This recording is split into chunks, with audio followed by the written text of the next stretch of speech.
What's up, everybody? Welcome to episode 1 of the Rick Mast Show. I am Charlie Marlowe. There it is. There he is, Rick Mast. This is gonna be fun, Rick. I'm excited. How you doing, buddy? Yeah, I'm doing good. You just mentioned you got mowers in the background, right? Messing up this podcast. One of the best deals I ever did, one of the best pieces of advice I ever gave anybody. We were at Daytona, and every year at Daytona we'd run the qualifying races, right, on Thursday. And when the races were over, they would set up over behind pit road somewhere. Well, it's actually around Victor's Circle. The all the local media from across the country would be there, right? So like I would go interview after the races. My local Roanoke, Virginia, a couple of those stations would be there, and then all these other stations, right? And we would start doing our interviews, and everybody would do live shots. It'd be like your 6 o'clock news, so you'd be 6:20, right, for the sport locally, Yeah. and you would start doing the interview, and here'd come these damn lawnmowers down pit road. Every time they'd be right down pit road and out there in the infield. I mean the tribal area doing all that. That went on every single time. And finally, gosh, what was the guy's name? John something or another. He was the president of the racetrack at that point. I mean, like after the third year I was down there, he came up to me one day. We were just talking. He said, "Rick, got any advice for me from my track?" I said, "Yeah, cut these damn lawnmowers off at 6:20 when we're trying to do our interviews on our local stations." So he did. He stopped all that. You know what I mean? So I was pretty proud of that. I was pretty proud of that. I love it. Hey, I actually used to work in local TV, so the fact that an athlete was looking out for one of us is fantastic. And also, I think it just speaks to it really is Murphy's Law. You and I are sitting here for 10 minutes talking, and literally the second we press record, of course, the lawnmowers come. But it's all good. First and foremost, for folks, you did a podcast with Kenny Wallace last year, but if people haven't heard from Rick Mast in a while, tell all the NASCAR fans. By the way, they're very excited because when you did that podcast with Kenny, they wanted more and more and more. So tell folks what you've been up to these days. Man, locally, privately, here at home, personally, I've actually got a little company, okay? And this company is called RKM EnviroClean. We do interstate maintenance and instant response work. So if you're out on the interstate here in Virginia and you have a wreck, well, Rick Mast Butts comes up with their little trucks and the flashing lights and the signboards and puts out cones and does all that stuff to keep people from running into you, you know. And then we also pick up trash to make the scenery beautiful for everybody traveling through Virginia. So I do that, and we got our three children, which they're grown now. We do a lot. We do a lot with our family. Ricky, my son, as we've talked about, he's in Atlanta, and he runs a social media department and does a lot of or whatever he does there and a lot of stuff with marketing. So he just had a baby a couple of weeks ago, so as a little preemie, our first grandchild. So we've been on preemie watch, and that little girl's doing real well. I think she's born like at 3 pounds and 4 ounces or something. Little tiny thing, man. Have you ever seen a preemie? Gosh, they fit in the palm of your hand. But anyhow, she's doing good. And then I got my other daughter. She's out in Vail doing a medical residency. I got my other daughter here. She's teaching at the local high school. So we do that. And basically, past that, Charlie, it's whatever. When I wake up in the morning, my bride tells me I'm supposed to do for the day. Okay. And if there's 10 things to do, if I could get one done, she's pretty happy. So that's kind of what I do. The And then honey-do list. I keep up with racing pretty good. The social media lets me keep up with a lot of the stuff that's going on. And I'll get mad at watching stuff and reading stuff, then I'll get happy, but it is what it is. For sure. All right, we're going to get to the NASCAR, but I got to ask you. So you're a first-time grandpa, and are you grandpa? This is a big deal. Are you Poppy? I know Kenny's Poppy. I have my dad's grandpa. My father-in-law he goes by Louis. So what's the grandpa name? Yeah, man, we really went out for this one. I had to think hard. It's called Granddaddy. There you go. Granddaddy. Yeah. There you go. Yeah. I love it. All right, well, let's get to the NASCAR. Let's start big picture. We got 10 races in to the 2024 season. I'm just going to throw it to you. Just give me your general thoughts. You're watching these races. What are you thinking? Man, if it wasn't for social media, I might be thinking differently. And if I didn't know that we were running half throttle at Talladega saving gas, I wouldn't have known on TV. I really wouldn't have known. And once they point it out, then I'm like, oh, okay, I see what's going on here, right?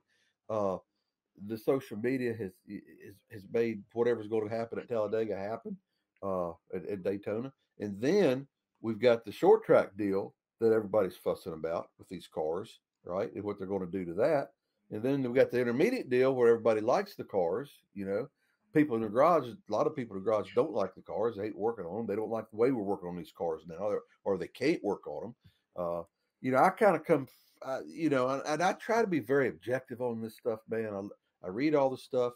I read the fans. I listen to NASCAR. I listen to the drivers. I listen to the crew guys, the guys on the inside, trying to, figure out, what's our next move? What are we going to do? But anyhow, through all this stuff, Charlie, the thing is, and I've used this quote many times. It's like the great late baseball player Ted Williams said, "Man, you play the sport for the sport, right?" And racing is the same way.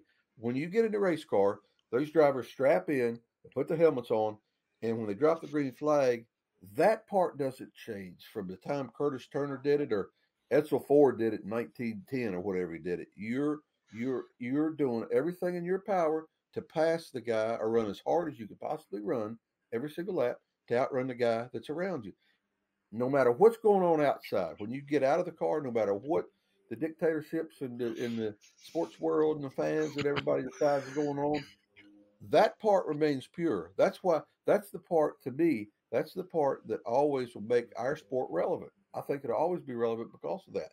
Now, first time ever I've known anything like this to happen. We go to Talladega and the whole field's running half throttle. You're not doing that, but you are still trying to win the race, right? So they've got to fix that. They've got to address that. There's no doubt.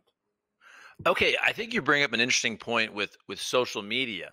Do you think, because NASCAR fans are smart, and I monitor a lot of NASCAR fan comment sections, and a lot of them have been complaining about the stage racing for a while here.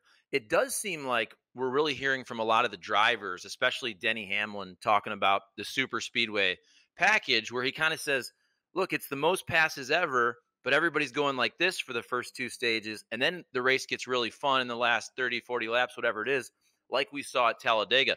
Do you think the average person watching can understand and see that in the first couple of stages, that there's maybe not a ton of action? As I said, I've been watching this thing. I'm 60, 67 years old, and I've been watching races since I was a little kid, and I didn't pick up on it. I did not pick up on that. Once it was explained to me, I look back, I'm like, oh, okay, that's because so many times at Talladega Daytona, you get set and you get in the line and you do your deal, and now we're all settled down. We're going to make laps, right? We've seen this happen so many times at both racetracks. We're going to make laps to get towards the end and try to be here. And sometimes it'd be one long line, sometimes it'd be two side by side and doing this stuff. The difference this time was they were doing it, and but before when you're doing that, you're in line, you might be maybe 90% at times. Then you would be 100. If you're going to try to make a move, you still try to make a move if you could. If somebody would mess up a little bit, you were still trying to pace yourself. You would still make that move. But evidently, right now, these guys are just backed out of it so far. They're not making any moves. The only thing they're looking at is the next pit stop. That's what they're looking at. And how do I get there to the next pit stop? The whole deal with racing is how do I get to the checkered flag the quickest from when the green flag drops? That's an old Mark Martin saying, man. When guys would, you guys would come in our sport and we'd be running and you'd be running 12th, right? And you would come up on somebody to pass him and you get under him. Well, this guy, instead of letting you go, he would sit there and hold you beside him for 15 laps. You're running beside this guy, running for 12th place, right? And you're racing each other hard, but the people in front of you are gone. The people behind you have caught you because both of you have slowed down. Mark Martin, we'd have to teach guys when they come in their sport to know when to race us, right?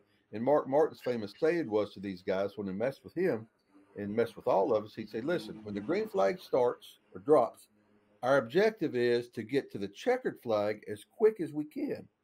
And when you sit there and hold me up for 5 laps, a second a lap, you have held me up 5 seconds from getting to that checkered flag quicker.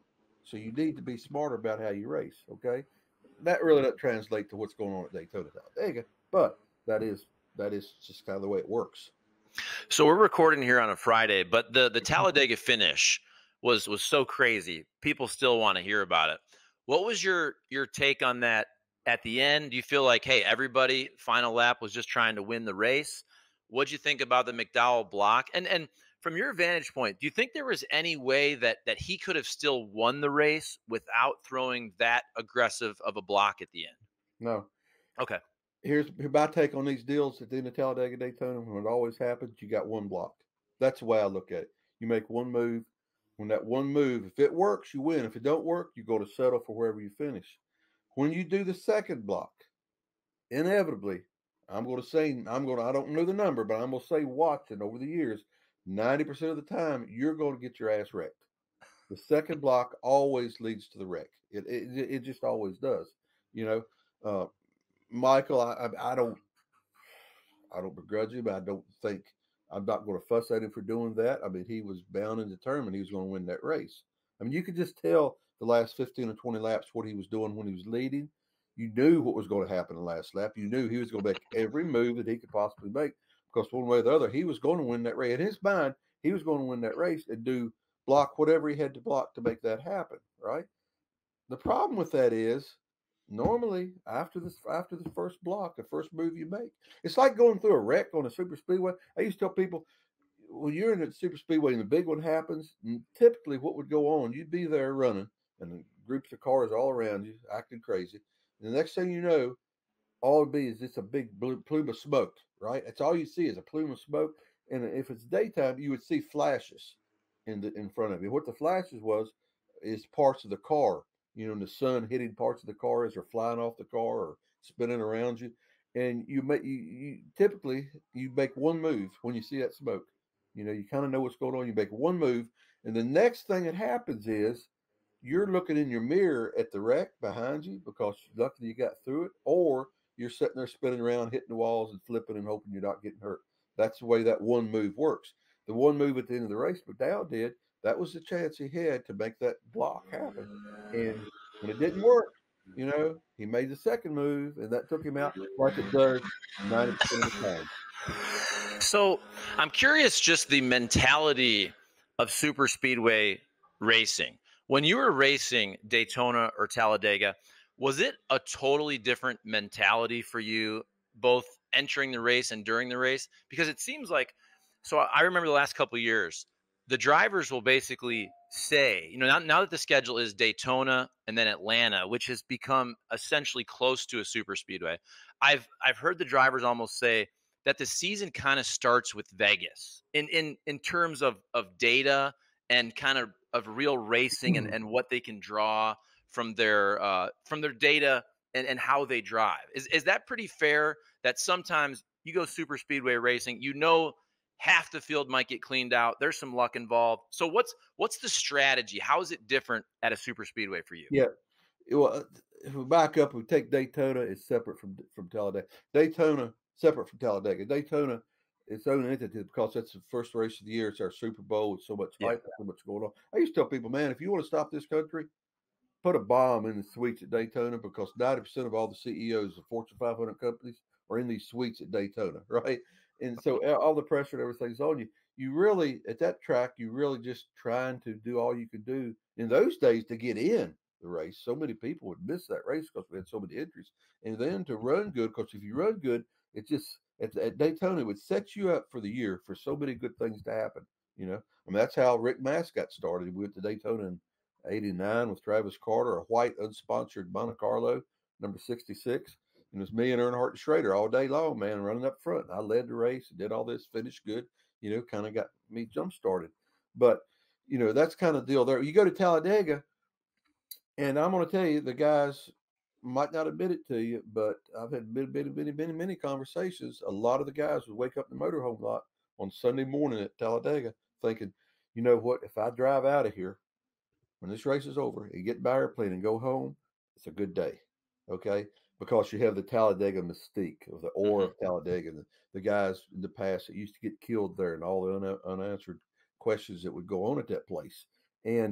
But yeah, back to your point, Daytona Talladega, that's an own entity. And now even Atlanta, the way they've got Atlanta structured, So that's just it's super speedway racing. It's a complete different animal than it is at all the other racetracks. So whatever happens at those places, you run good, the car's prepared right, the car's fast, you get tore up, you win, you don't, whatever.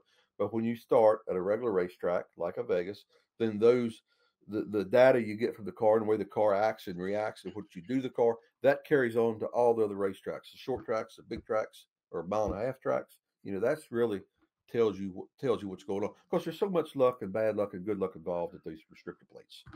Yeah. Or So I think what you said was fascinating about Talladega specifically.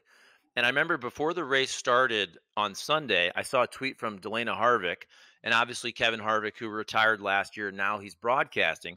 But she said she tweeted something along the lines of, "This is the first time I can watch a Talladega race without chugging Pepto Bismol the whole day." So is Talladega really even different from Daytona? It sounds like in the sense of, I mean, you guys know that you are putting your lives on the line every time that you get in the race car and put the helmet on. But is it truly different where Talladega you are really, really more concerned about your safety when you're racing? yeah, it is, and it's the aura of Talladega. When I first came in, man, there's so many things about Talladega that in the old days that crew chiefs especially couldn't answer. You would go out there and your car would be fast and you'd be in the draft and everything be perfect. And they'd start the race on Sunday. Well, heck, you couldn't run with anybody, right? And I'm talking good, experienced, winning crew chiefs. And and you would do that, or your luck would just be horrendous there. And it just. But by the time I got to the sport, Talladega, when guys would talk to me, all the old time or all the guys there, really, they would just it would be like a mystic thing, man. Listen to these guys talk about Talladega because they couldn't. There's so many things they couldn't answer and explain. Now, a lot of the stuff that went on has been answered over the years with engineers, okay, and computer systems, everything we do with the cars. A lot of this unanswered stuff that would go on, but I think I really truly believe a lot of this that voodoo stuff started at Talladega. Where you don't have green, right? You don't use $50 bills.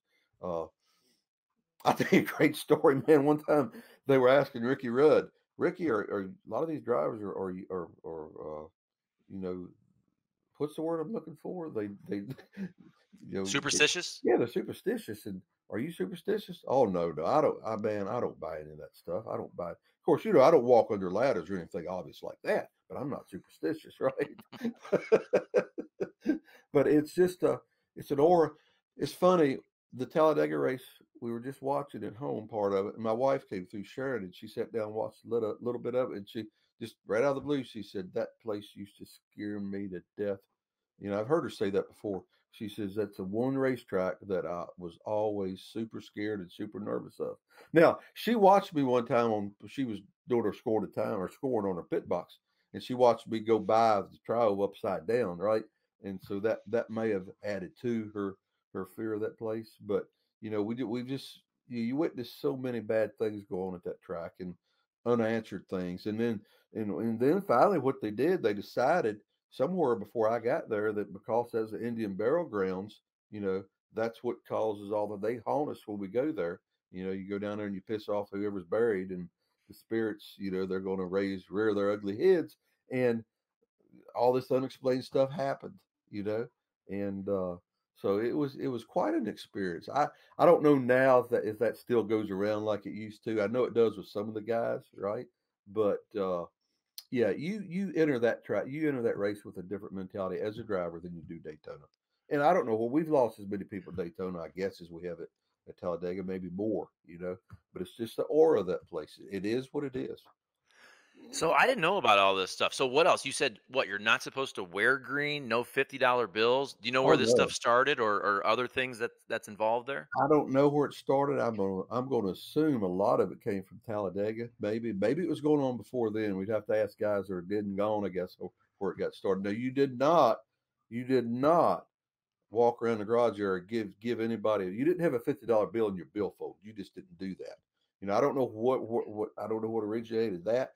You did not do anything with green. Hey man, I've seen people with green Sharpies, right? And I've seen crew chiefs I mean, like he'll be a tire guy or somebody working in the pits, and he'll have a green Sharpie.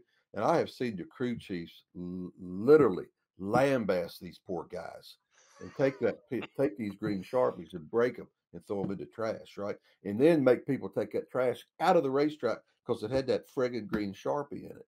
You know, it was, and of course peanuts. Everybody knows about peanuts. You do not eat a peanut in the garage area. You just don't do that, you know. And where this crap started and where it came from and whatever it is, I don't know, dude. I don't know.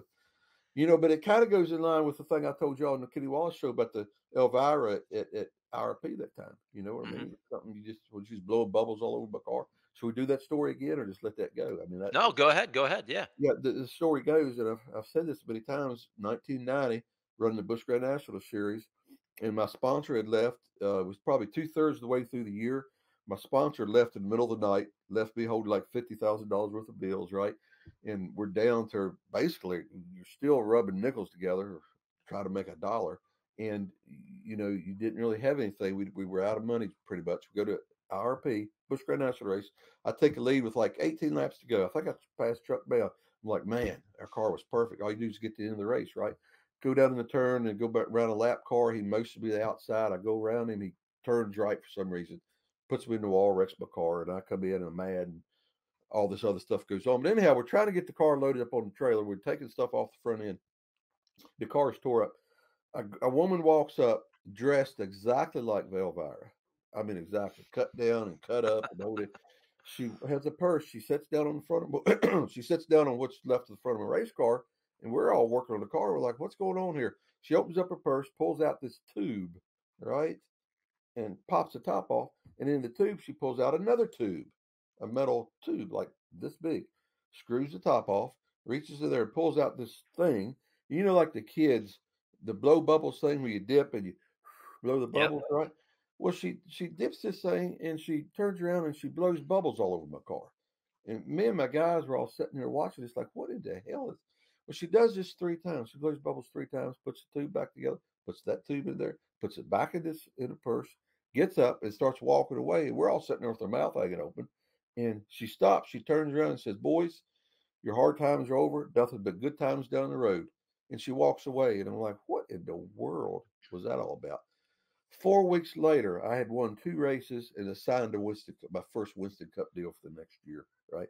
And I tell people that story, they're like, "Man, you need to find that woman again and get your luck good." I said, "No, no, no, no. If she can give it to you that way, she can take it away from you." Never saw her again, never heard a story about it, never heard anybody talk about it, you know. And the funny thing, we were at Talladega one time years later, sitting in the press room and just sitting around shooting the crap. And I'm telling the press guys this story, and I'm getting that deer in the headlight look, right? They're like, Mast is selling us some kind of crap, right?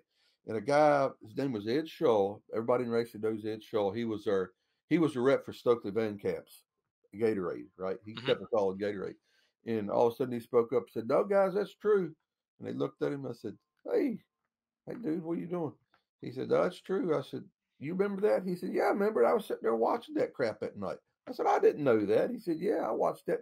He said, "I didn't know what it was. We never talked about it." I said, "But anyhow, that's the you know what I mean? That's the mindset some of these guys used when we couldn't answer questions as good as well as we can today about our race cars.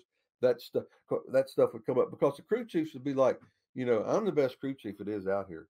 I know everything about this sport. I know everything about these cars. There's no way that car just did what it did. It's not possible. It's got to be the Indians coming back and haunting us out of the burial ground, or that my crew guy just walked by and he bought something with a $50 bill. Or did you see the tire changer? He walked around and went under that ladder right before that race started, right? That's what these guys, they would actually revert to that because they could not come up with an answer in their mind as to why the car did what it did, right? Because it just wasn't there. And it was, and when I got there in 89, 88, 89, and started cup racing, that stuff was still prominent. I mean, it was very prominent. And it kind of went away a little bit towards the end of my career, but still, you didn't. When I left in '02, you still did not use a green magic marker or $50 bill or peanuts. Now, the one thing that crossed this whole thing up that really screwed everybody up is when Stokely Van Camps came in and had the green Gatorade car, right? And then Darrell Waltrip drove the Mountain Dew car with Junior Johnson. It was green. That that really, really, really caused some heartburn with a lot of people. But you look at the record, you can't. All right, the green didn't hurt that deal. You know what I mean? The championships and all they did. So it's just interesting. It was always interesting to me the way these guys did. And again, it was because they couldn't answer a question why this happened. Okay, I got a couple follow-ups now. First of all, were you a superstitious driver? Because I'm thinking if Elvira comes over, blows the bubbles, and all of a sudden you have great success, next week are you looking for another woman, or are your crew guys going, "Hey, we should blow some bubbles on this car"? But you said you didn't want to mess with it. But did you have other superstitions day of a race, or maybe you ran good, you're gonna do the same thing. You ran bad, you're gonna change it up. Anything? I did not. I did not. I just, for whatever reason, I never did. Now, I will say this. I would not allow my guys to use green Sharpies in the pit area. I didn't do that. And I honestly, if I went to the back and got money on, they gave me a 50, I'd make them change that, right? I mean, I don't, no, I'm not superstitious, but hell, I'm sitting here telling you I'm superstitious, like Ricky Rudd, just nonchalantly. No, I'm not superstitious. Of course, I don't walk under ladders or something obvious like that, right? you're like, darn. But no, I didn't like Kyle Petty, one of those races that kept the same underwear for each race and all that. No, I never did. I never did do any of that stuff. No. Okay, so wait, but the green and the $50 bill, was this just Talladega for those, No, or is no, this no, no, okay? no, So I'm no, this, I'm curious. That's no. that's all tracks, That's or all did tracks. Yeah, did that's the different whole sport. tracks were there any different quirks or superstitions at different tracks? Gosh, I'm sure it was. I can't remember what it was. There was some track. What was that? You had to go around this way to go out to the garage. You didn't walk that way. And I don't even remember where that was. Somewhere you didn't want to walk around this way, you had to walk around that. Hey, dude, we had a guy. There was a guy when I first started, when I was a teenager. The guy, and everybody in Virginia know this guy in Richmond, and he was his name was Billy Hicks. He's passed now, but if you would go to Southside or go to the fairgrounds, Billy Hicks would be there, and he was a big guy, had a big belly, and he had a very distinct face, and he would put what they called the hex on you. He would do this. If he put the hex on you, buddy, you were done, right? And Daryl, I know Daryl paid him. Uh, I'm wanting to say Bobby did. How much? And I'm not sure the amount. It'd be probably like $100 bill or something. But Daryl would always do that, right? He would always give. And you talk to anybody in the Richmond area right now around the South Side, the Ray Henry bunch, Sonny Hutchin bunch, they'll tell you. Everybody knows Billy Hicks, right? And I remember when the first time I went to South Side, I was a teenager. It was the first time I ever been there. And my dad came up to me, he's pointing this guy out. He says, "You see that guy standing over there?" I said, "Where is he?" He said, "Right there." And I looked, I said, "Yeah." He said, "You stay the hell away from him, Rick. Don't even get close to him." I said, "What's wrong? Is it me?" No, no, he's the hex guy. He'll put the hex on you, right? And everybody was bought into this guy, Billy Hicks. Look him up. I think he's probably on the internet still. But yeah, it was a true deal. I don't know, like with Daryl and those guys, if they just played along with it and helped the guy financially a little bit, but that may have been probably what they said it was about. But they weren't taking any chances because they didn't know either. They there's a lot of stuff in this world we cannot explain. Even today, a lot of stuff goes on we can't explain, Charlie. Right? So For sure. why take your chances with Billy Hicks? Slip him a hundred, right, and go have a good race. I hear you. It's funny what you said about Ricky Rudd. This literally happened 2, 3 days ago. I'm walking into my radio station, and there was a ladder right there, and you're not walking under that. And it's funny because you don't even feel like you are superstitious because that's one that's so obvious that just nobody does it. Right. Right. You know. I don't know. Superstition in racing. And So how about this? I've heard Kenny talk about this and with other drivers. What about as you're about ready to get in the car or you're getting ready to start? Was there something you did to calm yourself? Kenny has said he'd maybe sing a song, he'd say a prayer. Did you have a routine where as you're ready to get locked in and really start, like how did you get mentally ready right before green flag? I didn't do that. I would spend all of my time when I got in the car.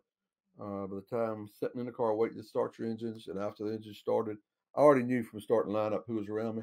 My whole concentration was who was around me, in front of me, beside me, and behind me. What what the track conditions were, what to do when they dropped the green flag. Okay, what was I going to do the first going into the first turn, right? The first corner, the first few laps. Who was I around? Who was I not around? And it goes back to a lot. It encompasses a lot of things, dude. It's like at Talladega, or like everywhere you race, anywhere you race. You when you race guys, you learn how each guy races, right? You know each guy's personality. You know what you can get away with, what you can't get away with. You know areas to get on the racetrack. Don't get on his right rear, enter turn three or whatever, because more likely you're going to get wrecked, right? And we have squirrel. We call them squirrels, guys that really not that good, but you had to kind of stay away from them and all, and do different things. So you had all this going on in your mind. The part about Talladega, that's what screws you up at Talladega. You're in the pack. You cannot get away from those guys. I mean, we would, you literally work at every racetrack to not be in a position with a certain driver that you do is going to increase your chances of wrecking or taking you out. So you work things around not to be around that driver at certain areas of the racetrack. Talladega, you can't do that. You're stuck. You're right there. You're right behind and beside and in front of the guy that you at Charlotte. There's no way you'd put yourself in this position, right? And that's another thing. That's just a little side thing about Talladega that always messed the drivers up, or you had to think about. But as far as starting the race, I didn't. It just never. I was so concentrated on who was around me and what I was going to do when the race started, and you'd have your typical deal. What was cool, you'd always have the the crew guy that would always be with you when you got in the car and you'd strap in, and he would check your connections, do all your things, and hook the window net up. Is always the same guy every week, right? And you'd always, after a period of time, you took a little comfort from that, right? There's my man looking after me, right? And that's not a superstitious thing, but that was a cool deal. And then when you go down pit road, the crew guys from other teams would reach out to you and give you a thumbs up, right? That that I always thought that was pretty cool, because and a lot of the crews would do it for a lot of the drivers, but man, when we go down pit road, I'd have half the crew guys would be out giving me a thumbs up, to start the race. And that would always give you a little comfort, right? Because those days those guys knew you, we all knew each other, and they all really wanted you to do well. They really just wanted you to come back, Mhm. after the race and go home. That's what a lot of that stuff was. But the superstitious start, no, I didn't really have a thing for that. All right, let's flip it ahead to Dover now. Just give us your thoughts on Dover, the Monster Mile. What's the strategy? Did you like that track? And any kind of memory stick out for you? Yeah, that was one of my favorite tracks, Charlie. It always was. I don't, every driver has a track that you like. And what that means, I tell you what that means. You have drivers have certain tracks that they always talk about. They run well or they like. But what that really means is, as a driver, for some reason you already after running there, what the car needs to feel like out of the gas. The first part of the entry into the apex, through the apex, getting in the gas, out of the apex, three-quarters of the way off the turn, and then getting off the turn. You know what the car has to feel like in all those little spots to be able to make the fastest lap, right? So you're able to communicate to the crew chief, here's what it's doing here, here's what I want it to do. Here's what I want it to do here, here's what I want it to do here. Now, you couldn't always get that outcome, right? But you knew what it had to be. And when you got close to all that stuff, you could run good. That's at any racetrack. And Dover is one of those tracks for me. It's just like, man, I know what it has to feel like here, and you could always run good there. And the thing about Dover, here's the whole thing about Dover with that concrete. For whatever reason, the thing is stuck. I mean, the tire is stuck to that racetrack, and you're running tremendous amount of speed, man. You're fast at this racetrack. In fact, the right front, Goodyear, I don't know what the data is now, but when our day, the data showed the right front load on the tire is higher than the loads at Daytona on the right front tire. So that's how much it's squished, and that's how much stick. And now they call grip. We didn't use grip in the day; it was just stuck. And so, so excuse me. So you would be stuck. The car or the tire would be stuck. But the downside is when it would break loose, when the tire would lose its grip, right? You would just take off, man. It would just take off flying, just like golly. You didn't realize how fast you're going until when the tires lost grip and you lost the nose or you lost the back end, you start sliding.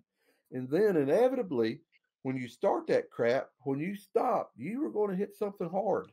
It's just in the track, the straightaways are banked a lot, and you'd always sweep down. You hit these inside walls. We were at Dover one time, and Steve Park was in front of me, and he got crossed up coming off too, and he did this right in front of me, right, and hit my front end and turned me left into the inside wall. Great golly, broke my ankle on that deal. Golly, that hurt. But that's the big thing about Dover. But man, if you get in a rhythm at Dover and your car is working good and you know kind of what you're doing, it's a very, very, very fun racetrack. And then the other thing, they got this walkway across now, right? We used to get hung up in this damn place. You start the race, the fifth lap, you get tore up and you're wrecked, right? Well, it's a 500 friggin' lap race, and you're stuck in there all day. You can't get out and go home. But they got this walkway across now, and people, I think they sell tickets for a few people to get in this walkway. If you ever go to Dover, folks, you ought to try it. Do it. It's a cool experience. And on the walkway, when the cars come by, you can feel the walkway go whoop whoop. It's like the air from the cars pushes this thing up a little bit. It's real minute, but you can feel it, and it's a pretty cool deal. Pretty cool deal the way that works. But man, when you used to wreck at that place, we used to get hung up in there. Golly, that was the most miserable experience because you couldn't go to work. You just couldn't leave. Dang. So you talked about the feel of the track. I'm wondering, is it a visual thing sometimes with NASCAR drivers? Because I've heard, for example, golfers will talk about they like the look of a course, kind of the way it sets up to their eyes. I played a little bit of baseball, but you also hear baseball players, certain stadiums, whether it's the batter's eye, how they can pick up the ball. Is that similar with racing? Are there just certain tracks? I know you have spotters and all that, but are there certain tracks where you just visually kind of feel better when you're on the track? Yeah, yeah, it is. There's no doubt, and I don't know what causes that, Charlie. It's your own psyche. Like in my deal, for some reason, whenever we go to a new track, and this went on back in the Busch Grand National days. Whenever we go to a new track, I always excelled, right? Like in practicing and qualifying and racing. I would just for some reason, like we went to Road Atlanta. First time I've ever been on a road course, right? We qualified like fourth. And we had cup guys there. I think Terry was there and Darrell Waltrip and Neil. I forget who it was. But anyhow, I was running with these cup guys at a road race, a road course, right? But just did well. We went to Milwaukee. I think I ran second to Jack Ingram. First time we've ever been there. Ran good there. We go to the Hickories, South Boston. I couldn't get out of my own way half the time. Tracks you go to all the time. But you go to these new tracks. And we go to these new same way like Nazareth, Pennsylvania. First time we went up there, I kicked everybody's butt. Right? We'd never been to Nazareth before, but just getting there and we're riding around the track, looking at them like, man, this is cool. It's a cool track, right? And and it's not. I don't know that it's something. Same way at Indy, right? First time ever we all go to Indy. I mean, we sat on the pole and beat 80 some friggin' cars there, right? And uh, I don't know, but like Indy, when I went around that track, I said, "Man, it's a cool place, but it's just big." And so I don't know what that is, but it is there. You're exactly right, and I must think about this over the next few months on our podcast. I might be able to come up with an answer for that at some point. If I do, I'll tell you. I I don't know like what it. it is. I don't I know what love it it. is. Yeah. So a couple weeks ago, I saw your tweet. You're great on Twitter. Do you enjoy Twitter or X, by the way, whatever we call it I these do. days? I do. I just have to keep myself throttled back so bad. That's the issue. God, I always said if this thing was around in the '90s, I know it. I got fired, but because I was one of those guys in the garage area, man. I had to know what was going on. I mean, Hmm. Larry McReynolds. One time I read in one of the publications. He said, "Well, if you want to know what's going on in the garage area, go talk to Rick Mast." Right? So, but social media and me in the '90s. I don't know if I'd have became famous or got fired. It would have been one or the other. It would have been one or the other. Yeah. But Yeah, anyhow, that's what. No, that's why I was going to ask because I think it was after the Denny Hamlin, Marcus Smith little they had their little exchange, and everybody in Yeah, the yeah, NASCAR world was talking about it. And I think your tweet was something like, "Man, if we had social media back in my day." Look, I'm 41, and I'm even glad I didn't have social media when I was a teenager and in right, college. right. So, do you feel like, was it could you have more fun? And we're not talking about doing things illegally, but nowadays it just seems like anything you do, you're at a bar, you got a beer in your hand, everything is on camera phones. Man, I wouldn't want to live like that as a teenager or in my 20s or in Right. NASCAR. Do you feel like it was kind of more fun because you had a little more freedom and privacy back then? I do. I do. These guys now are under such scrutiny. Everybody's got a friggin' cell phone. I mean, honestly, and my guys in my era, my guys, number one, they were my heroes, right? And they were Americana. They were part of Americana with fans. They were fans heroes, and they were good guys. Basically, all of them were good guys, but all of them most of them had a side to them. A wild side that if they were in our sport today and it was reported on, probably the sponsors wouldn't want them. But they were able to project themselves in a way that came across as heroes to Americans. It's just, I mean, everybody could relate to Harry Gant, hanging sheetrock, right? Everybody could relate to Earnhardt out there throwing bales of hay and not having a pot to pee in, right? Which most of the guys were that way. They came through the sport. And, uh,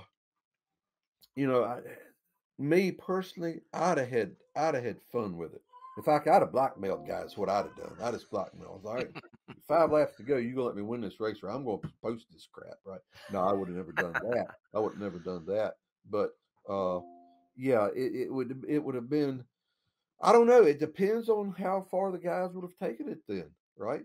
Because we're not, but our sport, we were not buttoned up the way it is now. In the '90s, you walk through the garage area, and at the back of each truck sat the driver, right, in a chair, and you look, there'd be two or three drivers or two or three crew chiefs. They'd all be sitting there talking, right? I mean, I did this for over a decade myself, and you used to be walking through, you want to chat, you look over there's three or four guys chatting, right? You just go over and start chatting, right? And you talk and you relive last night's stories and what this guy got into and what that crew member did and what's going on tomorrow and what not necessarily all racing stuff, just personal stuff and things that going on in the world, right? I said Harry Gant. Harry Gant would be he was like our court jester, right? Most of the time. I'll give you a quick story, man. We were some racetrack and Harry was holding court, and it'd be Harry sitting in his chair, and Michael was there, Kyle was there, I was there, and a couple other guys. And they got to talking about the workout, started doing these workout routines, right? To get in shape. And they were talking about going to the gym and doing this, that, and the other. And Harry says, "Let me tell y'all boys what y'all need to do. You need." And then what got Harry is when they told him they were paying people to do this stuff, right? Harry couldn't understand that. Why are you going giving somebody money to make you work? You get paid to work, right? The greatest, one of the great Harry Gantt stories. He said, I think it was Michael. He looked at, and all of us really. He said, Michael, where you live or in the backyard. He says, have you got a shovel? Michael says, yeah, I got a shovel. He said, go get you some of that paint, that marker paint, he said, that they use to mark the ground and the roads, that orange stuff. Get you a tape measure. He said, make you a mark, pull that tape measure 20 feet down through there and run a straight line with that paint. Go over 2 feet with a line, come back 20 feet with a line, and come over. So basically, you've made a 20 by 2 square in the ground, right? Now take your shovel, measure up, set the shovel on the ground, measure up 2 feet, and put you some duct tape around the handle where you know 2 feet is. Take that shovel and dig down 2 feet right there inside of that mark till you get to that mark on your shovel, 2 feet. He said, dig across. He said, go all the way down that 20-foot long patch and dig 2 foot of dirt out, 2 foot wide, 20 feet long. He said, when you get done down there, start on that end and start putting that dirt back.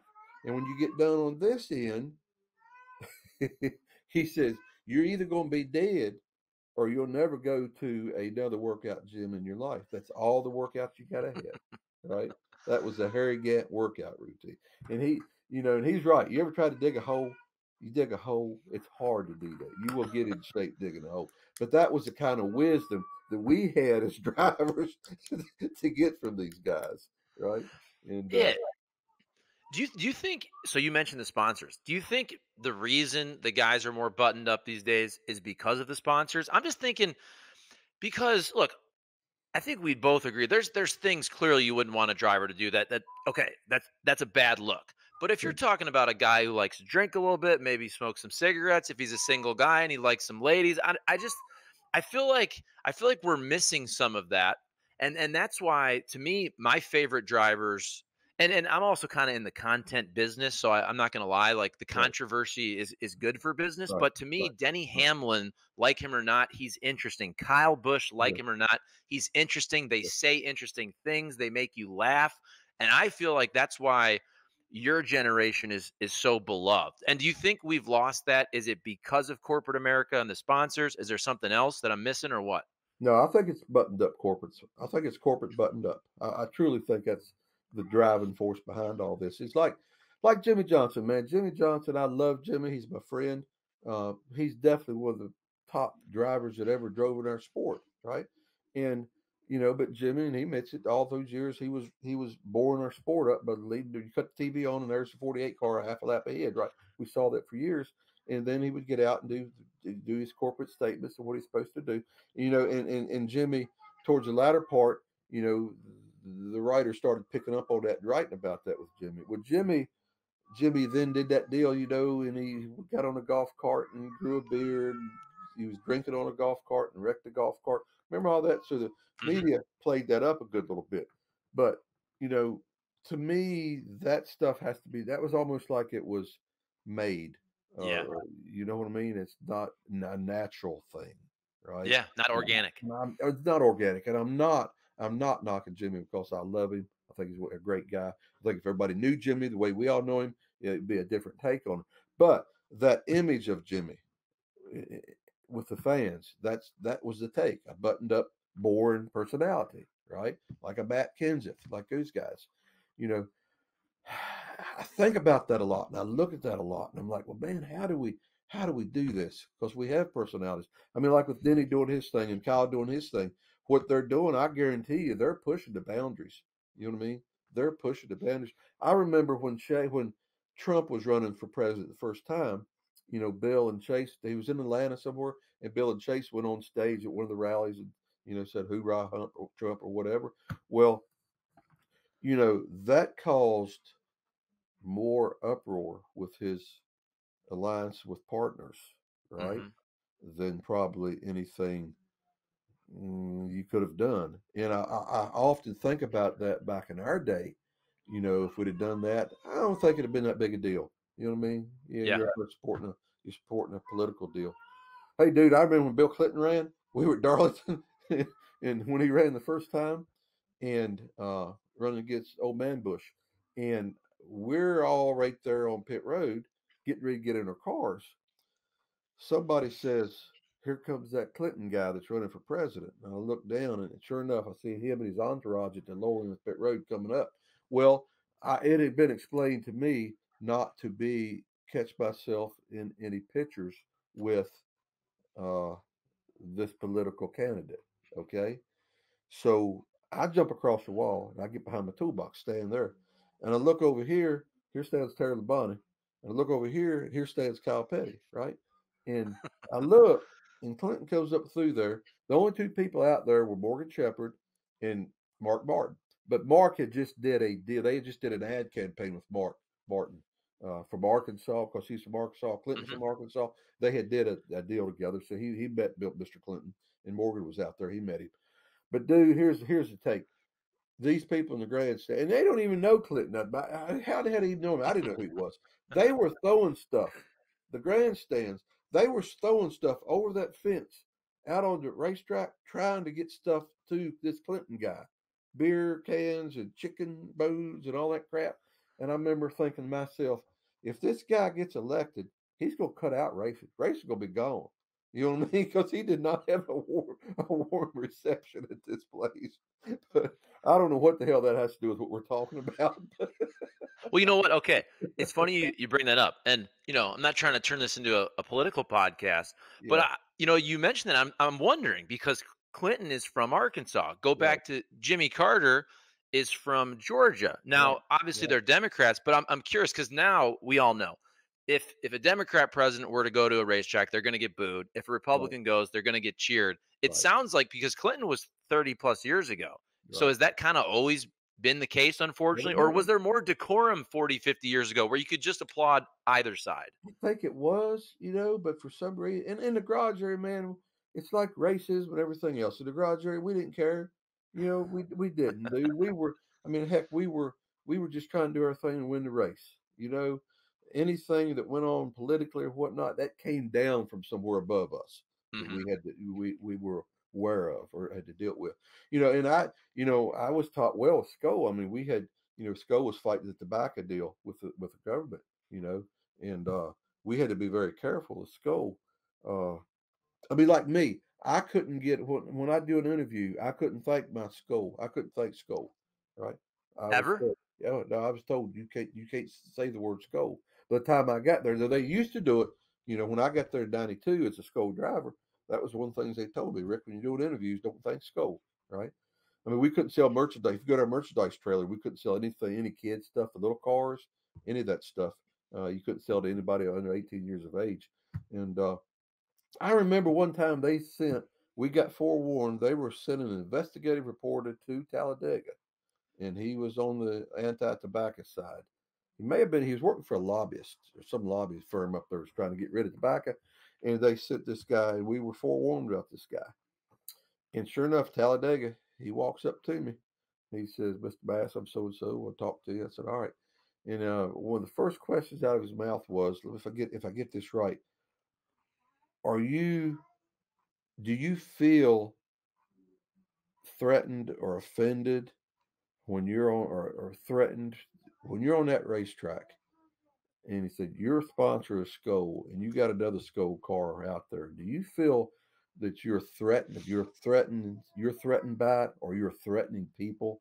Your welfare. Do you feel scared about that?" I said, "Yeah, yeah, I do." And he started writing. I said, "Just like that car." About that time, Michael Waltrip goes by the Country Time car, right? He goes by. See that guy right there? See that Country Time on that car? He said, "Yeah." I said, "That's Michael Waltrip driving that car." I said, "He scares me to death every time I get around him out there. I'm threatened to death, and I'm sitting there looking at that Country Time thinking, man, I am threatened." And about that time, if somebody else come by, I said, "I'm threatened by that one right there also." I did like 3 or 4 like that in a row as these cars come by, been threatened, whatever the word he Yeah. used, I threw it back at him. He looked at me, just turned around and walked away. Right? He wasn't getting anything out of Rick Mast. So, the political thing, there's always politics in that. And then you go to national politics. I'm telling you, dude, we just didn't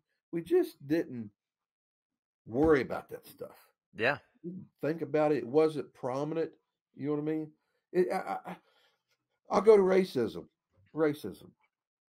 I mean, in the '80s, I guess, and looking back, I never even dawned on me till this all stuff come up with start this racism crap started with going on with what was going on with Bubba and all that. I went back and somebody showed me a picture one day, and I had to go back and I remember all this. I had in the '80s running up and down the East Coast with a Busch Grand National car, right? And I mean, that's just as blue collar as you're going to be in those days. Rough, pretty rough and tumble. And that's where I learned my trade. I had 2 black guys on my crew, Paul and Pee Wee, right? And it was never it was never a thought with me that I got 2 black guys. It was never a thought with anybody within my team. It's 2 black guys. These are the only 2 black guys in the garage area. I'm sure with them, maybe they felt it, but they were welcomed in our garage area from our fellow competitors no differently than anybody in there, right? They were never any derogatory remarks, never anything said, because we were all doing the same thing. We're all trying to take this bucket of boats and win a Busch Grand National race, right? And if we had help, we had people to help us. That's what we did. And we would help other teams would help us. That's the way it worked in those days. And plus, if anybody would have said anything about one of my guys, it wouldn't have worked because I had a big pit crew and they're very, very loyal. It Hmm. wouldn't have been fun for whoever would make a derogatory remark, right? And and then I watch it, and then I think all through the '90s, all the times in the Cup deal, you know, I can't tell you what's going on in the grandstands. I can't tell you the feelings or what's being said, but I can tell you what's going on in that garage area as far as the racism thing goes, right? And it wasn't good or bad. It just wasn't even a thought.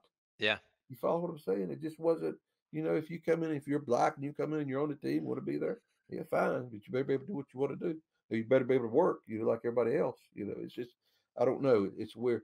It's a weird. I think our sport, and I've always pisses me off. We need to start doing a segment each, Rick. What's pissed Rick off this week? I love it. But it always pissed me off as us being categorized as a racist sport, right? Again, I cannot speak for the fans, right? I'm not out there every week, but I could speak to the hierarchy. I could speak to that garage area, which encompasses everybody in our sport from the working side. It's not there. It just isn't. Again, it's not good. It's not bad. It's not prevalent. It's not. And maybe this stuff now being more pro, trying to help. Trying to help this stuff. I get that, but man, it just always pissed me off when people would categorize us as that. Because it was unfair. It's still unfair. It's not true. And you mentioned the skull thing. I've always thought this is pretty hypocritical, and we've talked about this on our radio show. To me, if these things are legal, and you could spin it now to legalize marijuana, but I've always thought it's weird with NASCAR that you can have kind of the alcohol everywhere, but not the tobacco. And Yeah. this is not a critique on any of that. To me, if you want to drink or not, or if you want to smoke or not, or if you want to smoke marijuana now, it's legal. But it was always odd to me that they kind of got rid of the tobacco, but they kept the alcohol. And to me, Right. it's a free country. Do what you want. I think we all agree you should do most of the stuff in moderation. But I always thought it was weird that okay, alcohol can be everywhere, but the tobacco can't anymore. Yeah. And it really, and again, that comes from the federal government. I mean, that was a deal. Oh, what was that guy's name? He was a senator from California. I used to hate him. He had the beady eyes and thick glasses and had a Fu Manchu mustache thing going. He's the one that got behind all this stuff and drove this years and years ago. I can't remember his name, I'm gonna but look it up right now. but he's the one that drove it, and he it was basically his baby, right? And he got the lobbyists behind him, and of course, the tobacco industry had big lobbyists. Man, it was strong. It really was. But they got the government had this guy got everybody behind him. You know, Centers for Disease and all the medical institutions and all. I mean, it's proven what tobacco does. We all know that it's bad for you. But to take it to the extreme of not being able to be in the sport, I'm with you on that one. I didn't ever think I never felt that was.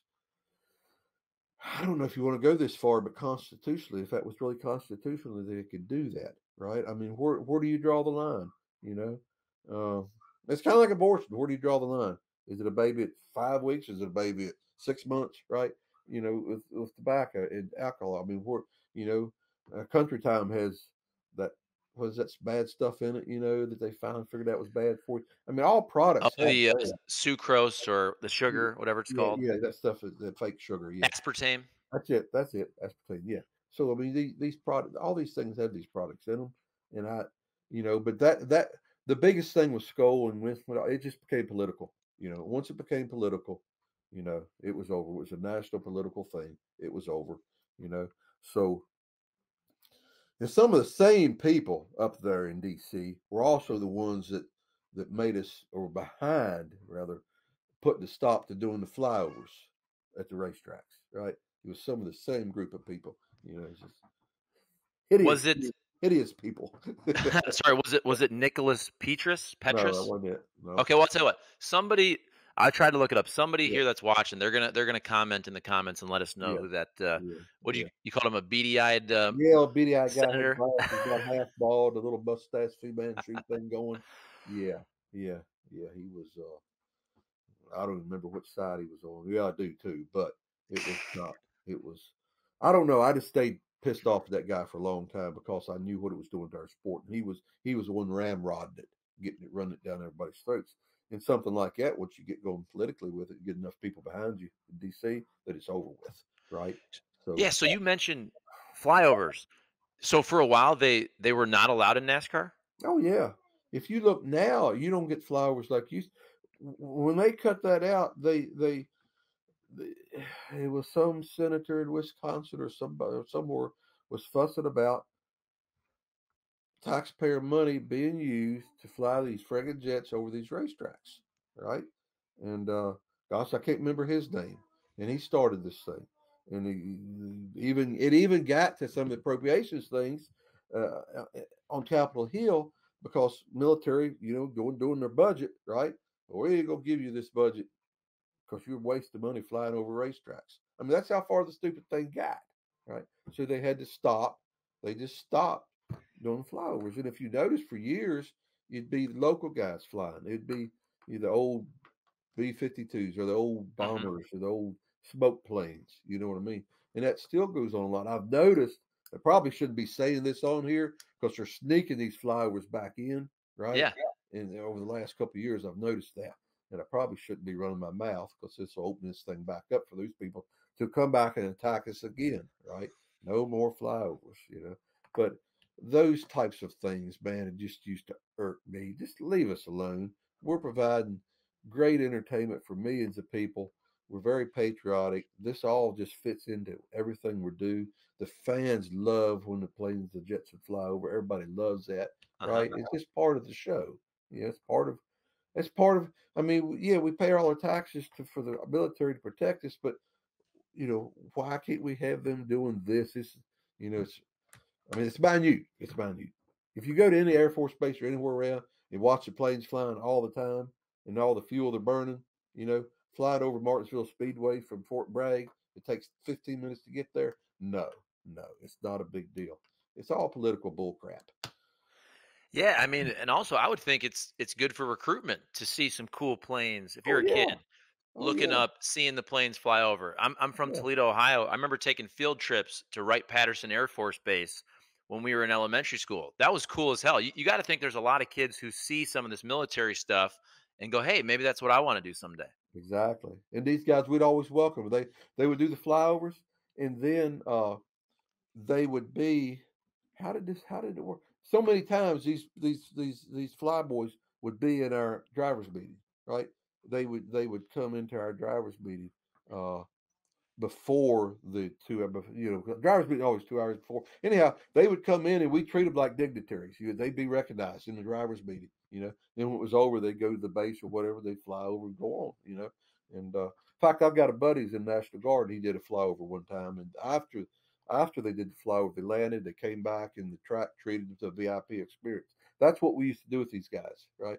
Nobody, I don't guess, pretty many people knew that. But these fly guys would come and they would get the VIP treatment at the racetrack, before and or after the race or after their flyover.